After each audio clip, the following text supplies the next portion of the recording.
Welcome, today's story is full of drama. Like and subscribe to stay updated. Let's get started. Love to cook? You become a chef. Passionate about education? You probably end up a teacher. Me? I always wanted to fly, so I became a pilot. Over the years, I worked my way up, earning my pilot's license with several ratings. Eventually, I secured a spot with an Air National Guard unit. Unfortunately, by the time my service ended, the major airlines weren't hiring, so for the past 3 years I had been flying for a small regional carrier. Through all the ups and downs, the one constant in my life was Maria, my wife. Maria came from a broken home with alcoholic parents. She was probably the only kid in school poorer than me. I still remember her as a gangly, freckle-faced girl with a nose a bit too big for her face and ears she tried to hide under her long, light brown hair. We met in 3rd grade and had been inseparable ever since, two kids from the wrong side of the tracks facing the world together. I'll never forget the day in junior high when I told Maria I was going to be a pilot. She didn't even blink. "Daniel, if you're gonna fly planes, you've got to promise to take me with you." And I did. The first chance I got, we got married. I never grew past 5 feet 6 inches, but Maria shot up to nearly 6 feet. She was slender, with barely any hips or curves to speak of. She never quite grew into her nose or ears. But to me, she was the most beautiful bride in the world. That never changed. Even after our simple courthouse wedding, Maria followed me everywhere. From bases in Asia to the Pacific and beyond. No matter where we ended up, freezing in Iceland or sweating in Brazil, she made a home. She was a master at stretching our tight budget, striking deals on everything from food to furniture. Maria could haggle with anyone. Her one weakness? Postcards. My God, that woman loved postcards. No matter where we went, she had to have one from that place. She carted boxes of them across the globe with every move. Whenever I teased her about it, she'd just smile. "Daniel, I know where I came from. I just want to remember where I've been because we're not stopping until we've made it to the top." With our savings and my modest salary, we bought a fixer-upper, a big old house with charm, a huge yard, and a garage. Regional airline pilots don't make much. My starting salary was barely over $30,000, less than a manager at Burger King, but I didn't care. I had Maria and I got to fly almost every day. What could be better? Maria took a job with a real estate developer to help with expenses. My life revolved around her, flying, fixing up the house, and working on an old Chevrolet Silverado I'd bought on the cheap. She initially took the bus to work, but soon she got herself a brand new Honda Accord. "I need reliable transportation with you gone so often," she reasoned. She kept sending out applications to every major airline, American, FedEx, you name it. But with rising fuel prices and security concerns, no one was hiring. I was patient. Life was good. One morning, I was waiting for a ride to work with Luis, our chief mechanic. He'd been a huge help with my truck. We'd replaced or rebuilt everything from the rear end to the injectors. Luis had fled Cuba on a leaky homemade raft with his girlfriend, now wife Isabel, when they were just 18. After serving in the military, he became an aircraft mechanic, and now he was a proud father of a whole pack of kids. That morning, his youngest son, Miguel, a high school freshman, was driving. "Good morning, Luis and young Mr. Miguel." I greeted them as I buckled my seatbelt. "Luis, can we make a quick stop at Summit Real Estate?" Maria forgot her phone. I held up the little pink device she had left on the kitchen table. Something that surprised me. Maria was always on that phone, talking or messaging. She was never without it. Miguel, like any teenager, had earbuds in, listening to an MP3 player. He saw the phone in my hand, pulled out his headphones. "Hey, Mr. Daniel, that's a neat cell. Can I have a look at it?" "Knock yourself out, Miguel," I said, tossing the phone into the back seat at him. Luis was fussing with the radio when Miguel blurted out, "Oh ho ho. Someone is going to get lucky today." "What do you mean, Miguel?" I said, twisting around to face him in the back seat. "Look at this text, Mr. Daniel," Miguel said, turning Maria's screen toward me. "Protein lunch today." I read off the screen. "What the heck does that mean?" Miguel suppressed a laugh. "Protein lunch today," with a wink and an open mouth emoji. "The girl is asking if the guy wants to meet up during lunch." The color drained from my face. "Now see the next one," Miguel said, scrolling down. L6KY46Y, that translates to "let's hang out." KY for your good-looking self. The guy is clearly making a move. I felt my breakfast coming up. Miguel continued translating for me. Next, she then texted KO for you VBSTD2M, that is short for, okay, only for you. Very big smile. And talk dirty to me. Whoa, she's in a hot talk. This is one freaky chick. To suppress my gag reflex, I smiled while Miguel kept reading. Set A3, Mr. Daniel, that's text 4, consider it done. Any place, anytime, anywhere. Well, I guess the dude is down with it. Luis gave up on the radio. Damn kids and these cell phones, he muttered. Isabel and I went to all the trouble to learn and teach them good English, and now all these children talk in freaking code. Luis glanced over at me. Captain, you okay? You are white as a ghost. Luis called all the pilots, Captain. No, Luis. I suddenly feel real sick. Would you mind taking me back home? I tried to sound normal. Miguel, can you tell me who sent these texts? And maybe forward them to me? No problem, Mr. Daniel. Miguel pressed a series of buttons on the cell. They're on their way to you. The sender dude is a Robert Sinclair, boss. Robert Sinclair. Maria's boss. Head of Summit Real Estate. How freaking cliché. Secretary screwing her boss with me, the clueless, cuckolded husband. Dear God. It was following a bad script. Don't worry, Captain, Luis said, turning the car around. I get one of the other guys to take over your run today. You want I take you to the doctor? No, thank you, Luis. I tried to keep from hurling in his car. I just really need to get home and take care of this. The ride home seemed to take forever. Miguel kept reading out loud the texts, which was making me sicker by the word. Mr. Daniel, this babe is wild. Listen to this text from 2 months ago. D46 2D and 2 more DMLWHS time, Miguel translated. Down for sex today and tomorrow. To me all long time. Luis, I warned his son I will not have talk like that in my car. Give that phone back to the captain. Okay, Miguel said, clicking Maria's cell phone closed. Then he handed it back to me. Mr. Daniel, who is the babe? Any chance you could hook me up? I put Maria's phone back in my pocket. Sorry, Miguel, I'm not sure who she is. But she is not going to be around here much longer. I barely made it inside to the downstairs bathroom before I lost all of my morning meal. I splashed cold water on my face, then sat down on the bathroom floor, my back against the tile wall. This bathroom was the first place Maria and I had redone.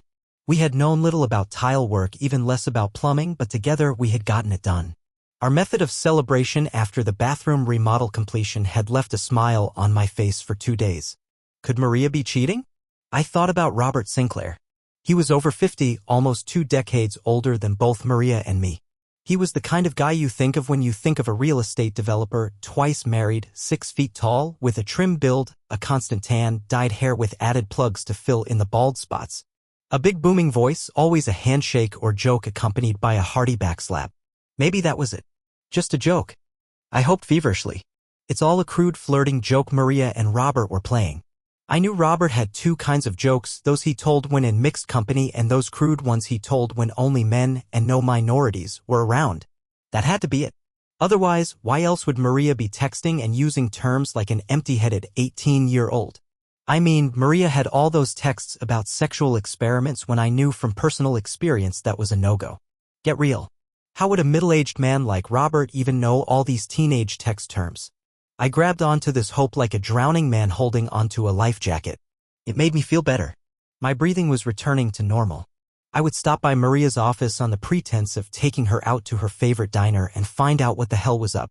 Pushing myself off the floor, I saw it was almost noon. How long had I been sitting here, feeling like a fool? I hopped into my truck, heading off to Maria's office. As I walked into the offices of Summit Real Estate, I thought if it was a joke, what a good chuckle Maria and I would have about this. I would give Robert, her boss, a ration of crap, but I knew he would laugh it off. I asked the receptionist to call Maria to the front. The receptionist made a few calls, then told me Maria was not available. I told the receptionist I had something to return to Maria. She gave me Maria's cell phone number. I got that already, I laughed, holding up Maria's phone. Just need to get it back to her. Oh, the receptionist replied, she is not here then. I think I saw her leave with Mr. Sinclair. They usually go out to his house or the club for lunch most days. Do you want to leave the phone with me? I tried to ignore my bad feeling. No bother, I will find her later. I tried to control my breathing as I walked up the driveway to Robert Sinclair's house. I had been to this house once before at an office Christmas party. The house was a tacky, oversized McMansion made of plywood and plaster. A good wind would blow it over. Damn thing had an Olympic pool sunk in, a 3-car garage under the bedroom, even a pseudo-koi pond in the yard. Robert Sinclair's big red H2 Hummer with the Summit vanity plate was parked outside the garage. So Robert and Maria must be inside. The front door was not locked, so I let myself in. I could hear noise from the upstairs bedroom. Preparing myself for the worst, I walked up the stairs toward the master bedroom door. Putting my ear to the door, I could hear the shower running. I pulled out Maria's phone, pressing a speed dial button.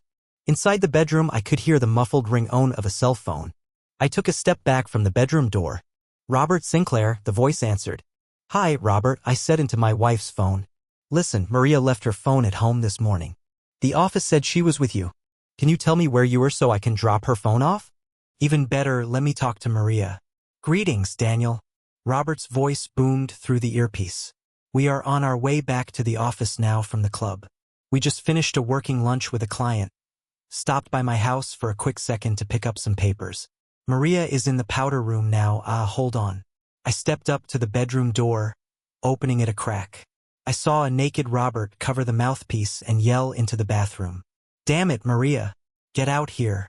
Your flyboy is on the phone. Asking for you. Maria stepped out of the shower, nude, with only a towel around her head. She sat down on the bed. Robert and Maria's obvious comfort being naked around each other told me how familiar they were together. This was no sudden fling. It had been going on a while. Hi, Daniel, Maria said after taking the phone from Robert.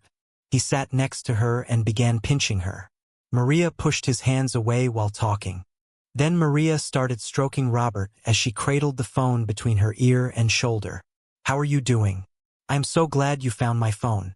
I was looking all over for it. At that point, I pushed open the bedroom door and walked in. They both froze at my sudden appearance. Well, Maria, I said, pointing at her hand still holding Robert's tool. I don't think you're going to find your phone on Robert's tool. Or is it a cell phone detector also? Robert was the first to react. He jumped up and ran into the bathroom, slamming the door behind him. Maria remained frozen in place on the bed. I grabbed Maria's clothes and tossed them to her. Get dressed, Maria. Let's get the hell out of here so you can explain why you're throwing our marriage away. No, Maria said. What? I asked, stunned. I'm not going anywhere with you. Maria crossed her arms. I'm sorry you found us like this, but this is the life I prefer. I was speechless. You actually like betraying me? Maria's eyes flared slightly. I never meant to hurt you, Daniel, but I've gotten used to a better lifestyle than you can provide. Robert can offer me things you won't be able to for another 20 years, if ever. I swept my arm around the room. This? I said in disbelief. This is what you threw away our marriage for? I am not throwing anything away, Daniel, Maria said calmly. I am making a choice. We had a decent run for almost 16 years. I was a good camp wife, following you around the world, living like a pauper. And it was fun then. But now? I deserve better. I have no intention of living the next decade clipping coupons while looking for items on sale. She took the towel off her hair. I am sick of shopping at discount stores, searching for half-price toilet paper. I want it all, and I want it now, not waiting around until I'm too old to enjoy it. You can't match what Robert has. Anything you can give me today doesn't compare. Robert can treat me better than you ever could. I ask you to respect that and my decision. I was stunned. My mind locked up. Respect what, Maria? I choked. A cheating wife and a man who hides in the bathroom? Maria just shrugged, looking back at me. All the oxygen had gone out of the air. I needed to leave before I passed out. Tossing Maria's phone at her, I flipped her my middle finger. Respect this, Maria. I turned to walk out the door. You two deserve each other. I was a mess for the rest of the fortnight. They say there are 7 stages of grief, but I could not get past shock and denial for 2 weeks. How could Maria do this to me? Did I miss that many signs? Was I such a clueless fool, unable to observe what was right in front of my face? I had been trained to perceive little things before they developed into big problems. I was a professional, supposed to notice the smallest signs, like changes in air pressure, the pitch of an engine. How had I completely lost situational awareness in my own life? Every morning, I woke up and rolled over, expecting to see Maria. And then the memory hit me like a gut punch. After the 3rd week, the pain started. It was worse than any physical wound I had ever had. Maria had ripped my heart out. Studies demonstrated that the brain registers emotional pain as a real injury, the same way it reacts to physical hurt. I could testify to that. I felt gut-shot. Luis, my chief mechanic, and his wife, Isabel, were a godsend. They were the only ones I told my story to. Luis and Isabel were stunned. To abandon one's spouse was as baffling to them as thermonuclear physics. Luis had taken a bullet for Isabel on their escape from Cuba. Isabel had cared for an injured Luis on the raft for days, using up all her drinking water on him before they were found by the Coast Guard. Both had worked 2 and sometimes 3 jobs when they came to America, all while raising 6 children. While Luis was in the service, Isabel had started, and still ran, a house-cleaning business. The anger stage of grieving was jump-started at the end of the month with a call from my bank. I was overdrawn. My checks were bouncing. A meeting with a bank officer pushed my anger stage into overdrive. All the accounts were almost empty. Maria had cleaned them out. I tried to get a new line of credit, but I was denied. The officer had sympathy but told me off the record that Robert Sinclair did a lot of business with the bank. My account was flagged. As I rushed out of the bank, a man was standing by my truck. He handed me divorce papers. Sitting in the cab, I studied the legalese, finding I was really screwed. Maria was claiming the work on my 8-year-old truck equaled the value of her new Honda Accord. Maria had emptied the accounts, even cashing in all the stocks and bonds. She was offering me the house in return using a highly inflated estimate of its value and equity. On paper, it might have made sense. But in the real world? I had only 10 business days to get current before the bank started foreclosure proceedings. Not much you can do, Mr. Daniel. I was sitting at Luis' kitchen table with his oldest son. He was in his last year at law school and had one of his professors, an expert in family law, look over the divorce papers and settlement offer. Your former wife, Maria, is using Robert's attorneys to run you into the ground, he explained. You might win a battle or 2, but you're going to lose the war. I thanked Luis' son for his help, then tried to figure out what I needed to do. I needed cash. Fast. I hated to do it, but my beloved truck had to go. Luis had a friend who needed a good truck for his landscaping business. That sale cleared $7,000. Just enough breathing room to get out of foreclosure and pay the upcoming tax and insurance bills. Isabel still had her house-cleaning business, and she had expanded into office contracts. For the next year, if I wasn't flying, I was working with Isabel's cleaning crews. I rode a bike if I went anywhere. My penny-pinching ways would have made Scrooge blush. The only real meals I had were the home-cooked ones Luis and Isabel forced on me. Isabel was always trying to fix me up with a nice Latina girl, but I couldn't afford a can of soda, let alone a date. By the start of year 2, my divorce was behind me. I was able to get ahead of the game and even take a day off once in a while to get back to working on the house. One day, I found the boxes of Maria's postcards. My first thought? Burn the damn things. Toss them in the fireplace to help heat the house. But I couldn't afford any more legal bills, so I jumped on my bike and pedaled to the local library. For a man with limited resources, the public library was a treasure. I used one of their computers to email Maria about the postcards. I had a reply from Maria within the hour. The postcards are where I was, not where I am going. Do with them what you want. I printed out my original email and Maria's response just in case I needed them. Then I pedaled home. That night, I had a big fire in my old stone hearth. I even splurged on some marshmallows to roast. Watching those postcards go up in smoke allowed me to sleep soundly for the first time. I even woke up not thinking of Maria. It had been over 2 years since I had last seen Maria in the bedroom that day. Late on a Friday night, I was flying back from the city to our little airport. We were taxiing onto the runway when the flight attendant of our small craft poked her head into the cramped cockpit. We've got a passenger problem, she said. What's up? I asked. Guy had a little too much to drink. He won't turn off his cell phone. He's being very rude and belligerent. You tell him it's an FAA rule? Yep, she said. Got called a couple of choice names by the guy. We were 6th in line for takeoff. I told the first officer I'd take this. Normally, the sight of a uniform and some stern language settled down unruly passengers. It happened every few months, an annoyance, but not a real problem. As I exited the cockpit, I was surprised to see a flushed-faced Robert Sinclair sitting in the 4th row talking into his cell phone. He was yelling at some poor minion on the other end. What shocked me more was his companion, Maria, or what was left of Maria. She had more bling on her than a rapper at an awards show. Maria's hair was styled and dyed almost bleach blonde white.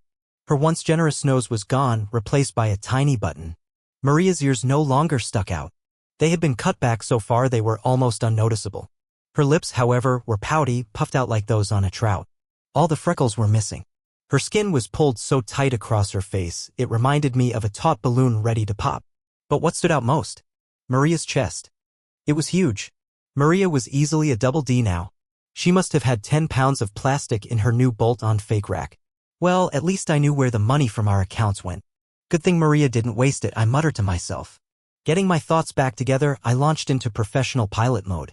Mr. Sinclair, I began, standing over Robert. I must insist you turn off your cell phone immediately. It may interfere with the safety of this aircraft and endanger you and my passengers. Robert barely looked up. Screw off, flyboy.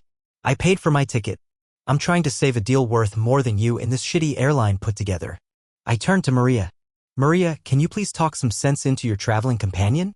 Don't speak to her, you peasant, Robert slurred at me. Just because you're driving this flying bus doesn't mean squat, so screw off. He went back to his conversation. I looked at Maria. She just turned and stared out the window. Sighing, I walked back to the cockpit and picked up the mic. Ladies and gentlemen, I'm sorry for the delay, but we will be returning to the terminal for a few moments. Please remain in your seats, and we will continue our flight as soon as possible. I appreciate your patience. My first officer was already pulling us out of the taxi lane, back to our gate. He had notified airport security, and they were coming in force, awaiting our arrival.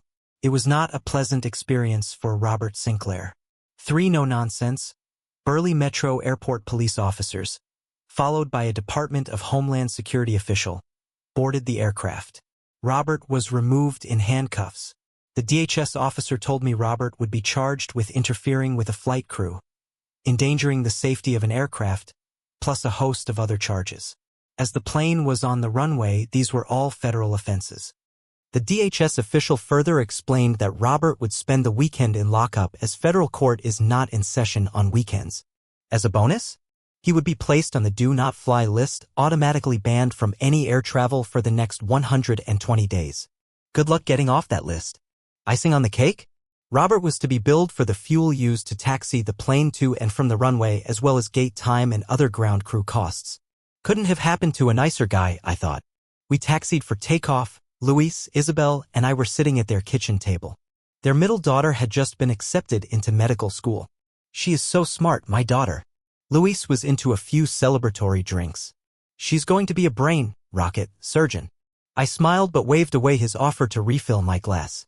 Luis had a right to be proud. Seeing Luis with his wife, Isabel, made me sad for a moment about Maria and me. Not like that worthless Maria, Isabel muttered. Captain, why don't you let me find you a nice Latina girl who will treat you right? I grinned. Isabel had never lost her accent and was always trying to play matchmaker. Now, Isabel, you know I'm a little gun-shy after my last encounter. Isabel rattled off something in machine gun Spanish to her husband. Luis translated. Captain, you are better off without that wife. She no good. No argument there, I replied. Isabel moved in closer to me. Maria not know what she had. Old wife Maria all sad now. Not happy now. My ears pricked up. I thought I was over Maria. Resentment was like taking poison and waiting for the other person to die. But hey, everyone loves gossip. Especially when it's about your ex-wife. Come on, Isabel. What do you know? I teased her. Isabel, with her small army of cleaners, domestics, and helpers, had an intelligence network both the CIA and Mossad would be jealous of. Well, Isabel began. My girls tell me Maria not do so good. How so? I asked, curious. Other wives know like her. They afraid she try to steal their husband too. They call Maria the lemon tart. I choked on my drink. Isabel continued, enjoying herself. Maria throw many parties. Otherwise, no one come. Some husbands come, but they look at Maria like dog look at meat. She not like it, and Mr. Sinclair get mad. No more parties. I suppressed a laugh. Maria no nice to workers, Isabel added. They all call Maria Miss Toes. Miss Toes? I asked, puzzled. Yes. Isabel smirked. It mean tits on stick. Now I did laugh. My girls tell me Mr. Sinclair needs blue pills to be with Maria. Girls say Maria has lots of toys in her nightstand. Always using up many batteries, even after Mr. Sinclair with her. Mr. Sinclair always short time in bedroom. This was getting good. I was laughing out loud. Maria mad. Mr. Sinclair no marry her. He no give Maria much money. She complain a lot. Girls say Mr. Sinclair no trust Maria. He no want Maria to leave house. Mr. Sinclair always checking on her phone. And how you say, interrogate Maria. Lots. When he returned from trips. One time, Mr. Sinclair hire private police to follow Maria. Maria find out and get much mad. I poured myself another drink. Well, Isabel, I guess what can you expect? No honor among thieves or cheaters. Hope they enjoy looking over each other's shoulders all the time. Isabel wasn't done. She was on a roll. I always send oldest ladies to go clean Mr. Sinclair house. She continued. He bad man. Always try to touch younger girls. Maria always blame girl. Complain to me, say girls being bad with Mr. Sinclair. I know not true, but I not say. If Maria cannot satisfy Mr. Sinclair, why blame girls? No one wanna go clean his house. He never tip workers. I shook my head. Enough talk of stupid old wife Maria. Luis interrupted. Captain, you and me go golfing tomorrow. I won a round at Silver Pines Country Club in the church raffle last week. You golf, Luis? I asked. Luis looked at Isabel, grinning. When we come to America, Isabel sees that all successful Americans play golf. So Isabel gets me golf clubs at an estate sale and makes me take lessons. All the kids too. Damn wife won't ever let me rent a golf cart, though. Isabel looked at her husband sternly. We need save money for children's college. Not waste on rent for electric toy. You know? God gave you good legs. Would be insult to God you not use legs he gave you. Luis threw up his hands, but I could see a small smile on his face. He reached for Isabel's hand. I finished my drink, bid them both good night, and stood to leave. Luis brought his son's clubs for me to use. I had long ago sold mine in a fire sale to round up extra cash after the divorce. It was a great day. The first time I had been out. Not flying, not working, not cleaning, not fixing the house. In a long time. My good mood was broken as I stood outside the clubhouse. There on the wall was a big picture of Robert Sinclair and Maria. Robert was a member of the board at Silver Pines Country Club. The picture was touting some award or event they had attended. Luis saw me staring at the large framed photo. He caught on to my sour disposition. Captain, Luis said, pointing to the entrance, look over there and let me know if anyone's coming. What for? I asked. Sure, Luis replied. Just keep watch and be a lookout, okay? I turned my back to Luis, staring at the entrance and feeling like a fool for several minutes. Finally, Luis said, okay. We're good now. We can go. I turned around and let out a loud snort. Luis had taken a thick black marker and defaced Robert's photo. Robert now had a huge handlebar mustache, buck teeth, devil horns, oversized glasses, and other ridiculous doodles. Maria's likeness hadn't fared any better. She now had exaggerated features, blacked-out eyes, and a serpentine tail. What are you? 12 years old? I exclaimed. But I couldn't help but grin at Luis' prank. Come on, Captain, Luis smirked. Let's go golf. We grabbed our bags and headed out. I was actually having fun as we approached the 7th hole. A pair was ahead of us on the green. An older man was putting while a silver-haired woman stood nearby. We waited quietly for him to finish. Suddenly, he dropped his putter, clutched his upper arm, and collapsed to the ground, gasping. Luis and I dropped our bags and sprinted onto the green. The silver-haired woman, about his age, was shaking the fallen man while frantically trying to dial her cell phone. When we got to him, he wasn't breathing. Luis, start mouth to mouth, I yelled. I leaned over and started chest compressions. Call 911. I shouted at the woman standing next to us. I have no coverage, she cried in a panic. Luis whipped out his phone. Damn, Captain, I got no bars either. I checked my own phone out of coverage. Lady, you're going to have to go for help, I commanded. I can't leave my husband, she wailed. Leave now for an ambulance to help him live or stay and watch him die. I spat at her. She turned and ran toward the clubhouse, her visor falling off her silver hair. Luis and I kept switching off, but after 10 minutes we were getting fatigued. We couldn't last much longer. I was giving mouth-to-mouth when an electric golf cart almost ran over my foot. I never heard the damn thing approach. It was the drink cart girl jumping out and dumping trays of drinks onto the ground. She yanked off the back cover of the cart and pulled out a small plastic case.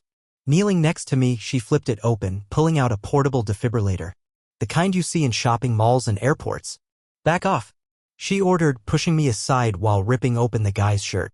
"You," she pointed at Luis. "Take the golf cart and get help." Luis jumped in the cart and sped off as fast as the little electric motor would take him. I slumped back as the drink cart girl placed sensors on the guy's chest. A computer voice from the kit began giving instructions. I saw her press a large orange button marked shock.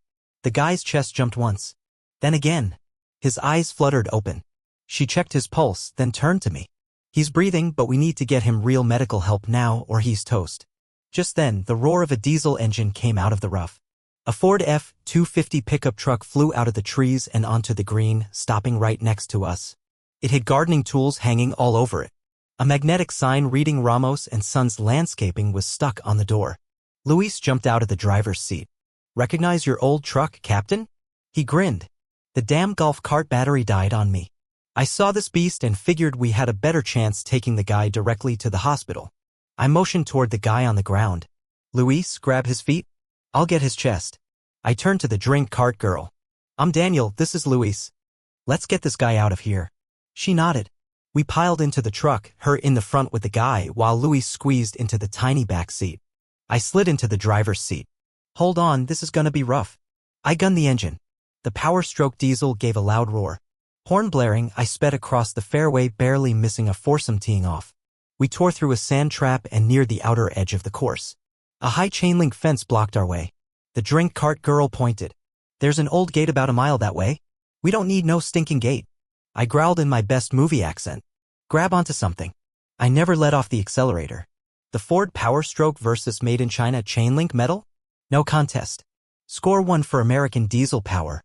"Hey, Captain, I got signal," Luis said, holding up his phone. The drink cart girl grabbed it out of his hands and dialed. "Mercy General, we're coming in with a cardiac emergency." She barked into the phone, using medical terms that sounded like ptac, pulse rhythm, all Greek to me. She snapped the phone shut. I grinned. Not bad for a drink cart girl. The tires squealed as we fishtailed into the ER entrance. She turned to me, hard-eyed. "I'm a nurse, you dumbass." "Oh," was all I managed to say. We skidded to a stop, where a medical team was waiting. Luis and I were local heroes at the airport for about a week after that. However, no good deed goes unpunished. That's about the amount of time before I received a registered letter from Silver Pines Country Club. It contained a detailed bill for the damage my little joyride had caused to the golf course. The repair total? $12,478.12. The letter demanded prompt payment, cash or bank check. Otherwise, the matter would be turned over to their legal team. I had a good laugh. I crumpled the letter into a wad and jump-shot it into the trash basket. Can't get blood out of a turnip, I thought to myself. I never did find out who the guy was or if he ever recovered. He must have been some big shot because as soon as he was stabilized, a medevac chopper whisked him to an air ambulance for a flight out. I tried to get a hold of the drink cart nurse. An operator at Silver Pines Country Club curtly told me, "Lucia is no longer employed here." I made inquiries for about a week before I asked Isabel for help. It took about 15 minutes for Isabel's Latina female network to get chapter and verse on Lucia. Within minutes, I had her phone number, her address, her shoe size. Isabel started talking about Lucia like she was giving a debriefing. Lucia is 26 years old, only daughter of an immigrant handyman, cared for her father before he passed. Her mother died when she was a child. She's never been married, just completed her nursing degree, but hasn't taken the RN board exam yet. Works the 3 p.m. to 11 p.m. shift at Mercy Nursing Home. She rents a room, is not seeing anyone, and likes vanilla ice cream with sprinkles. That's it? I teased. No birthmarks? Known wants or warrants? Isabel smirked. Lucia is good girl. Goes to Mass every Sunday at St. Paul's. You want to meet her? I'll set it up. I held up my hands. Whoa, Isabel. I think I can take it from here. As I left, I heard Isabel laughing behind me. Lucia was waiting on the steps of her house when I showed up the next day, holding flowers. She smiled. What took you so long, Daniel? I blinked in surprise. How did you know I was coming? Lucia laughed. Latina Female Network works both ways, Daniel. She stood up, took my flowers, and turned to walk inside. You never had a chance. Stay there while I go put these in some water. Lucia was a delight to be with. She told me how she had juggled school, her nursing home job, and, until recently, the drink cart job at Silver Pines Country Club. Daniel, Lucia said, I had, and still have, a lot of debt from school loans and tuition. My nursing home job covers rent and day-to-day expenses, but I was making good tip money at the country club. It was helping me pay off my debts and put money toward a prep course for my RN board exam. Lucia, what happened to the drink cart job at Silver Pines? I asked. Lucia wrinkled her nose before answering. After our little monster truck rally ride, she smirked, the board of directors fired me. Claimed I left the country club grounds without clocking out. I shook my head. I know it was that board member, Robert Sinclair, she continued. He's had it out for me since I started working there. What a snake. He's manipulated his way through a bunch of the staff at Silver Pines. Right now, that creep is cozying up to the receptionist every Wednesday afternoon on her lunch break. Lucia shuddered just thinking about it. I wasn't surprised to find out that Lucia already knew about my marriage situation. The Latina Female Network had generated a lot of gossip, most of it exaggerated and wrong. I found out you know, Lucia said. Most of the grapevines say your wife left you to trade up. A minority of them say she bailed because you were gay. I suppressed a laugh. Gay? Where the hell did that come from? Lucia looked a little embarrassed. Well, she hesitated. Some of the girls from Isabel's cleaning crews had more than a passing interest in helping you get over your grief. I raised an eyebrow. The skirt hemlines got higher, Lucia smirked, and the blouse cleavage got deeper. You never noticed or acted on it, so they figured you must be gay. Now I did laugh. Oh, you must be talking about Anita and Orlando, I grinned. In what way could I not notice those two hot Latina babes and their attempts to raise my spirits? I slapped my knee. Lucia, you can thank them for their efforts, I chuckled, but I have a very strict policy about dating people I work with. Lucia raised an eyebrow. Policy? I nodded, smirking. In plain English? I don't eat where I okay? Lucia giggled, cutting me off. I'm glad that's out of the way. She tilted her head at me. I take it from your tone that your former wife had no such policy? I sighed. Lucia, to put it bluntly, my ex-wife, Maria, ate the whole buffet. I wanted to see more of Lucia.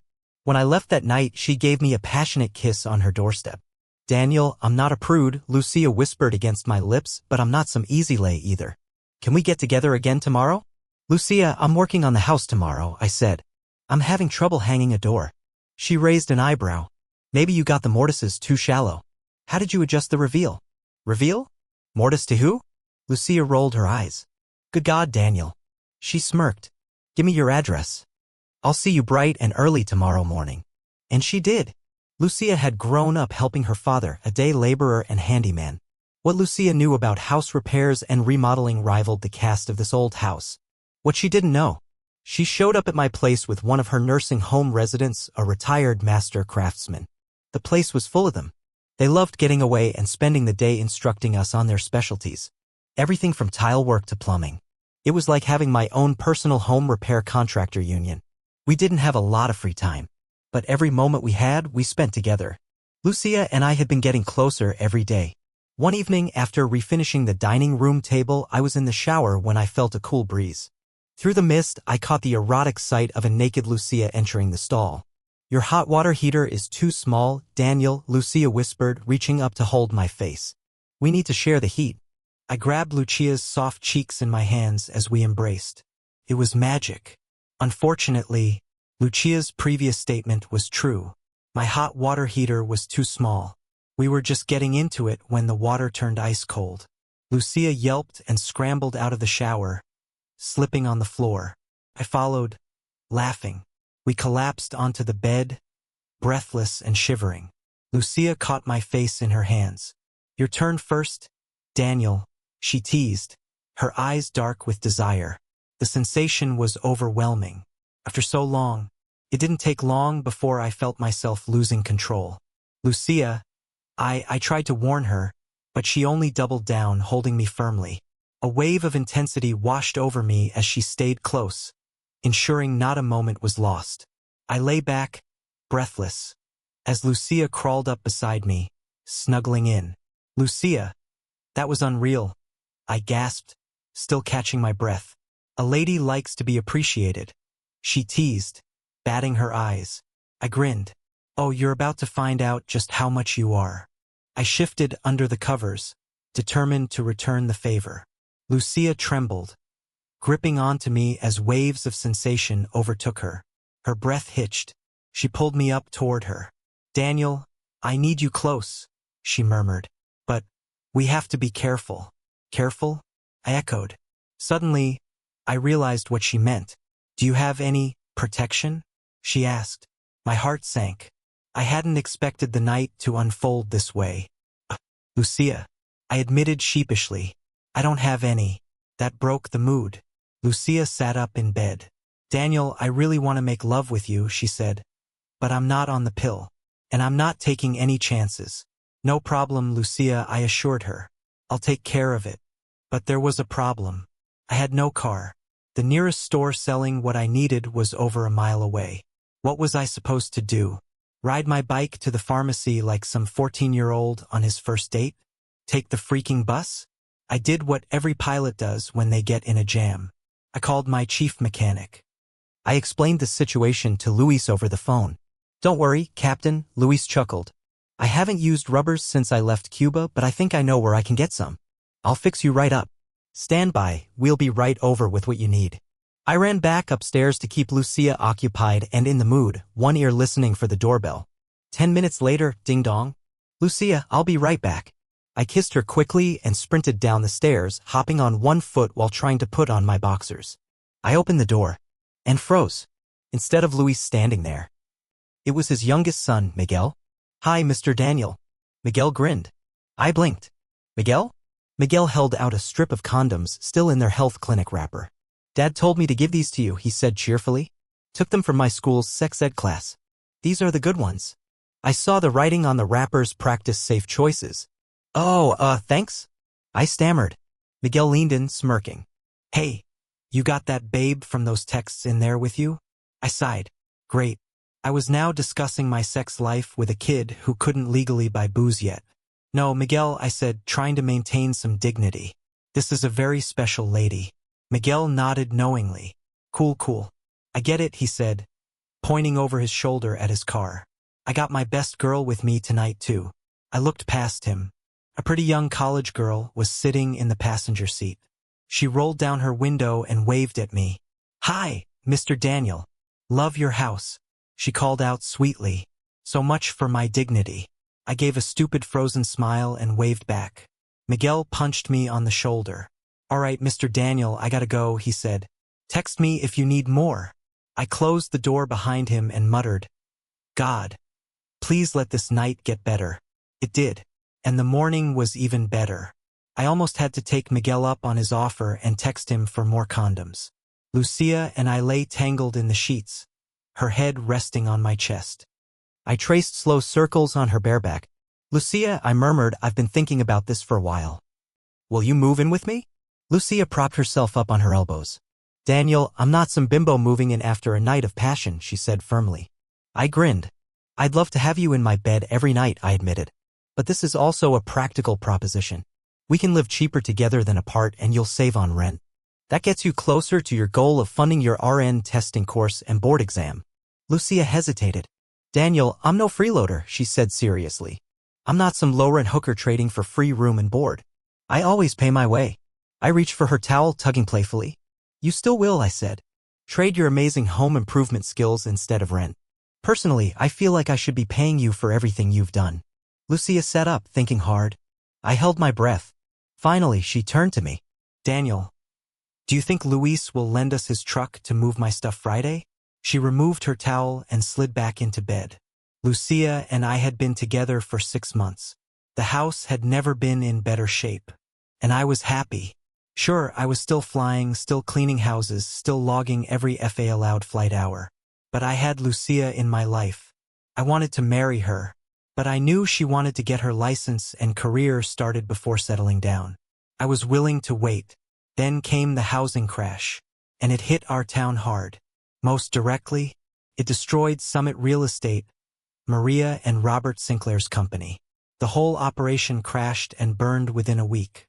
The business was a house of cards. A few bank loan recalls, and Summit Real Estate collapsed. Federal regulators started sniffing around.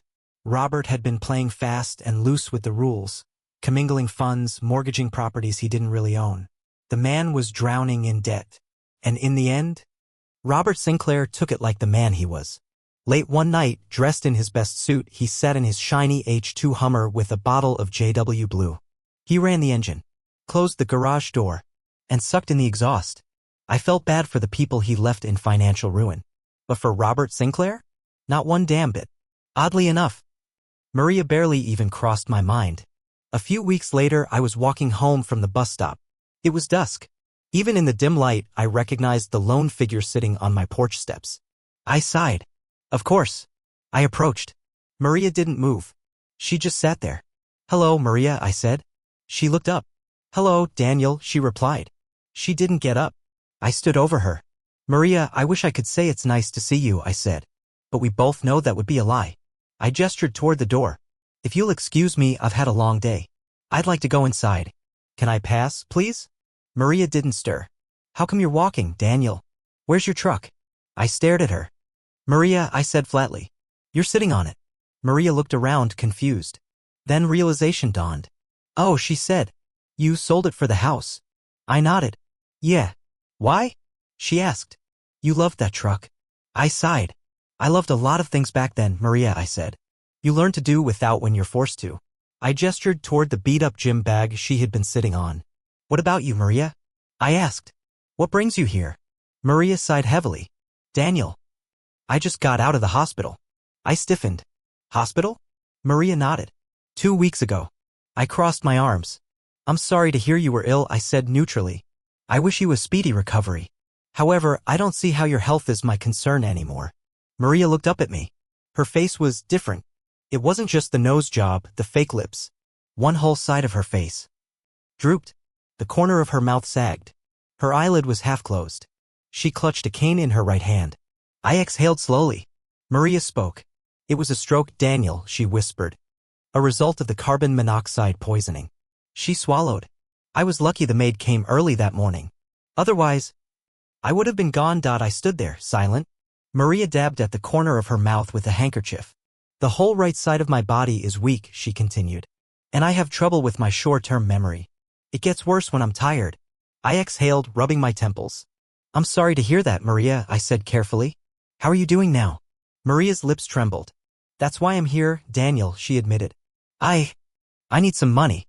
I choked on my own spit. Maria flinched as I doubled over, coughing. I turned away, wiping my mouth, trying to process what I just heard. When I finally straightened, I looked at Maria. Her face, half drooping, eyes downcast, still clutching the cane, was that of a broken woman. But still. I laughed. It started as a chuckle, then a full-bodied laugh. Maria's mouth opened slightly, offended. "This is a joke, right?" I asked, still laughing. "You're screwing with me, right?" Maria shook her head. I laughed even harder. Finally, I caught my breath. "Maria," I said, "I am truly sorry about your condition, but I am living right on the edge myself. I could have added because of you, but I held back." Maria dropped her gaze to the porch. "Besides," I continued, "surely you have some assets left from your time with Robert." Maria's face turned red. "It's all gone," she whispered. I frowned. "Gone?" She nodded. "Troy pawned it all." "Troy?" I said, confused. Then I realized. Oh. She was so used to her life with Robert Sinclair that she'd said his first name without thinking. She caught my expression and quickly corrected herself. "Robert," she said quickly. "In the days leading up to the collapse, he was desperate, trying to keep the creditors at bay. He sold everything of value." She swallowed hard. "What was left got grabbed by the bankruptcy lawyers after his suicide." She hugged herself. "The police sealed the house as a crime scene for weeks. I just finally got in to grab some clothes." Maria gestured at the crushed gym bag she had been sitting on. "That's all I have left." I studied her. She looked like someone who had been sleeping in shelters. Her once carefully bleached blonde hair had dark roots showing. Her makeup was minimal, trying to hide the gauntness in her face. She was thinner. Too thin. I sighed. "What about social services?" I asked. "Disability?" Maria shook her head. I filled out tons of forms. Most take 90 days to process. And even then, they said my injuries don't fully meet the requirements. I crossed my arms. Maria, surely you have friends from Robert's social circle who can help you? She laughed bitterly. Not anymore, she muttered. Not even back then. She looked at me. Those women always tolerated me. They were afraid I'd try to steal their husbands, too. Maria scoffed. They used to call me the lemon tart behind my back. I choked back another laugh. Maria noticed.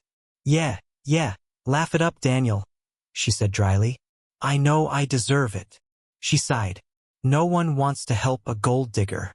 That would be like buying the rope for your own hanging. I said nothing. She licked her lips. What about our old friends? She asked. Do any of them still talk about me? I raised an eyebrow. You mean the friends you burned bridges with? She flinched. I suppose they all took your side, she muttered. I sighed. Maria, sell your car, I suggested. That thing was top of the line. You could get a quick payout. Maria winced again. The Accord, she said. That was never really mine. I frowned. What? Maria bit her lip. Robert got it for me, she admitted. The title was in Summit Real Estate's name. When everything collapsed, the bank seized it. I exhaled sharply. You got that car 4 months after we moved here, I said slowly. Maria, did you start sleeping with Robert before the ink was dry on our mortgage? Maria's face fell. No, she said quickly. Then she hesitated. Not physically. I snorted. Oh, great. That's comforting. Maria looked away. Robert and I didn't get physical until about 6 months after I started working for him. Wow, Maria, I said, sarcasm dripping from my voice. So you held out for 2 extra months before spreading your legs? What a moral victory. Daniel, don't you think I know I screwed up? Maria snapped. Her voice cracked. This is hard, she whispered. I never wanted us to end up like this. I crossed my arms. Then why did we? I asked. Maria sighed. Because I was an idiot, she admitted. I got swept away by it all. I studied her. You sure you want to tell me this story, Maria? I asked. Maria nodded. I just want you to know, she whispered, it was never your fault. It was all on me. Maria took a deep breath. It really started the day you went away on that 3-day charter flight, she began. Robert took me to a $2.5 plate political fundraiser dinner. I raised an eyebrow. Maria, that's 2 months of our mortgage, I said. Did you get the chicken or the fish? Maria groaned. Daniel, please, she said. I'm being serious. I shrugged. Fine, I muttered. Maria continued. Robert had been really nice to me for weeks. But this was a big event. He bought me a $2,000 designer gown just for the night. My eyebrow twitched. Daniel, he didn't even blink at the price. He acted like it was spare change. She whispered. She swallowed. Everyone thought I was Robert's girlfriend that night. The waitstaff, the guests. They treated me like I was somebody. I sighed. You were somebody, Maria, I said. You were my wife. Maria flinched. I know that now, she whispered. I just wish I had remembered it then. She closed her eyes. At some point, Robert and I ended up in the parking lot. And then, I don't know what happened. One moment we were talking. The next, I was in the back seat of his Hummer. She swallowed hard. My hands clenched into fists. Maria, I said flatly, did you at least tip the valet? Maria turned bright red. Daniel, I hate myself for what I did, she whispered. I felt so guilty afterward. I laughed bitterly. And yet, you did it again. Maria looked away. Yeah, she admitted. I exhaled. Maria, I said, get to the part where you tell me why you're here. She bit her lip. I have nowhere else to go. She whispered that. I stared at her, silent. Maria gripped her cane tightly, like she was afraid I'd push her off the porch. She sighed, shifting uncomfortably. I don't expect you to take me back, Daniel, she said quietly. I know I don't deserve that. I just need a little help. I exhaled. Maria, you chose this, I said flatly. You picked Robert. You picked his life over ours. And now, because it's all come crashing down, I'm supposed to, what? Be your safety net? Maria swallowed hard. You stole from me. I cut her off. You emptied our accounts. Left me with nothing. Do you even realize what I had to do just to survive? Just to keep my home? Maria flinched. I know, she whispered. No, you don't, I said, voice rising. I worked double shifts, flying planes during the day, scrubbing toilets at night. I rode a damn bike everywhere because I couldn't afford gas. And you? You were out there, living your damn fantasy life with Robert, spending my money. She winced. I scoffed. And now you want me to help you? Maria's voice was barely a whisper. I have nowhere else to go, Daniel. I pinched the bridge of my nose. You still have choices, Maria, I said. Go to a shelter. Go to social services. Find a job. Maria's lips trembled. I tried, she whispered. I crossed my arms. What exactly do you expect from me? Maria hesitated. I was hoping you'd. Let me stay here, she finally admitted. I laughed. A deep, bitter, humorless laugh. Maria's face fell. You actually think I'm going to let my cheating, lying, money-stealing ex-wife live in my house? Maria's eyes filled with tears. I shook my head. No, not happening. Maria clutched her cane, taking a shaky breath. Daniel, please, I held up a hand. Maria, no. You don't get to show up here after years of radio silence, expecting me to fix your life. She wiped at the drool forming on the corner of her mouth. Daniel, I have nothing, she whispered. No family, no savings, no future, and no one else to ask. I sighed heavily, looking away. I was done with Maria. I didn't love her anymore. But the Latina Female Network, and specifically one woman, would have something to say about this. I was about to have my first big argument with Lucia. I wanted Maria gone. Lucia and Isabel disagreed. Daniel, Lucia said firmly, you cannot throw her out onto the street. I scoffed. Lucia, you do remember that this is the same woman who cheated on me and stole every cent I had? Lucia crossed her arms. Yes, Daniel, I remember, she said coolly. But she's also a crippled, jobless woman with nowhere to go. And despite everything, she was still a part of your life for years. I clenched my jaw. Lucia, she's staying. Lucia cut me off. I blinked. Excuse me? Lucia stood her ground. She's staying, she repeated. We'll figure out where later, but she's not sleeping on the street tonight. I sighed heavily. You're serious about this, aren't you? Lucia didn't budge. Very. I groaned. Fine, I muttered. One night. But she's sleeping on the damn couch. Lucia smiled, victorious. Maria cried when Lucia gave her a blanket and pillow. I barely acknowledged her. She wasn't my problem anymore. That night, in bed, Lucia curled up next to me. Daniel, she murmured. I exhaled. Yeah? She kissed my shoulder. You're a good man. I scoffed. Lucia, I didn't do this to be good. I did this because you bullied me into it. She laughed softly. And I'd do it again. The next morning, I woke up to Maria shuffling into the kitchen. Her cane thumped against the floor. I poured myself coffee. Maria hesitated at the doorway. Good morning, Daniel, she said softly. I grunted. She exhaled, looking away.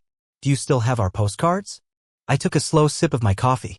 They were your postcards, Maria, I said. And no. Maria's brow furrowed. What do you mean? I set my mug down. I burned them. Maria's face fell. In fact, I continued, I roasted marshmallows over them. Flames of our past and all that. Maria swallowed hard. Oh, she whispered. She didn't cry. She just nodded. She understood. Lucia and Isabel teamed up against me. Maria wasn't going to be on the street anytime soon. Lucia arranged for Maria to rent the small apartment above the garage. Maria paid meager rent, but it did help. Lucia even got Maria a job cleaning houses under Isabel's company. I barely spoke to her. I avoided her at all costs. Who wanted to be reminded of a train wreck? Lucia and Maria, however, sat on the porch some evenings, talking. Maria worked. She went to church. She kept to herself. She never made a move on me again. In truth, she was pathetic. A shadow of the woman I used to know. It took months before things finally felt normal again. One afternoon, I walked up the porch steps after a flight. Lucia was talking with an older woman with silver hair. She looked familiar. I held out my hand to introduce myself, and the silver-haired woman grabbed me in a hug. I froze. Lucia grinned. Daniel, you remember Mrs. Talone from the golf course? It clicked. The wife of the heart attack victim. The one I had ordered to run for help while Luis and I did CPR. She beamed up at me. Come, Daniel, she said excitedly. He's been waiting all day for you. And he's cranky as an old bear. I frowned. Who's waiting for me? I stepped inside. At my dining room table sat a silver-haired man, medium build and air of authority about him. A walking cane rested against his chair. He looked up and grinned. "Damn, boy," he boomed. "Get in here." He pounded his cane against the chair next to him. "Sit your happy ass down." I sat down, still confused. The silver-haired man slapped me hard on the back. "Damn, boy," he said again. "You know who I am?" I squinted. The man chuckled. "I'm Boone Talone," he said, extending his hand. I blinked. Boone Talone. As in Boone Talone Aviation. As in one of the richest private aircraft owners in the damn country. The man I had saved that day on the golf course. I shook his hand, still processing. Boone grinned. "Now listen up, Daniel," he said, picking up a thick stack of papers from the table and slamming them in front of me. "That right there," he said, "is a personal services contract. I got a Learjet 60 and I need a pilot. You are gonna be that pilot." I blinked again. Boone continued. "The contract is good for 15 years, renewable yearly by you. Not me.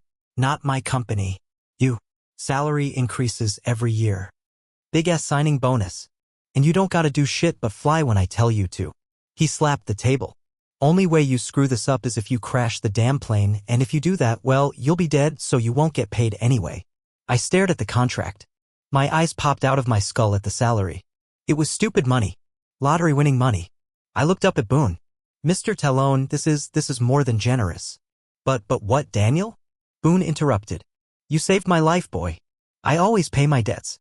And hell, my life insurance company should be cutting you a check too. Keeping me alive got those bastards out of paying off my policy." I didn't know what to say. Boone wasn't done. "Next," he said, tossing another stack of papers in my lap. I skimmed them. "My house deed. Paid in full." I looked up at Boone in shock. Boone smirked. "Consider it a signing bonus," he said. "Can't have my pilot worrying about a damn mortgage when he's flying my ass around. I need your full attention in the cockpit." I opened my mouth, but Boone kept going. "There's also a title to a brand new F-250 Power Stroke waiting for you at the dealership. You're not going to be waiting at some damn bus stop anymore." I was speechless. Boone smirked. "And that bullshit with those pantywaists at Silver Pines trying to charge you for golf course damages?" He waved a hand. "Forget about it. I got more lawyers in my phone contacts than this whole town combined." I gaped at him. "Those greedy bastards were trying to double-dip, collect insurance, and charge you?" "Hell no. I sent my New York lawyers after them. They're now sending you a letter of apology along with a lifetime paid-up membership at their club." Boone grinned. "And you, young lady," he said, turning to Lucia. She blinked. Boone pointed his cane at her. "I got 2 Kaplan testing instructors holed up in a hotel downtown," he said. "They're gonna personally tutor you until you pass that RN board exam." Lucia gasped. Boone chuckled. "After you pass, you're getting hired at All Saints Hospital for pediatrics and cardiac care.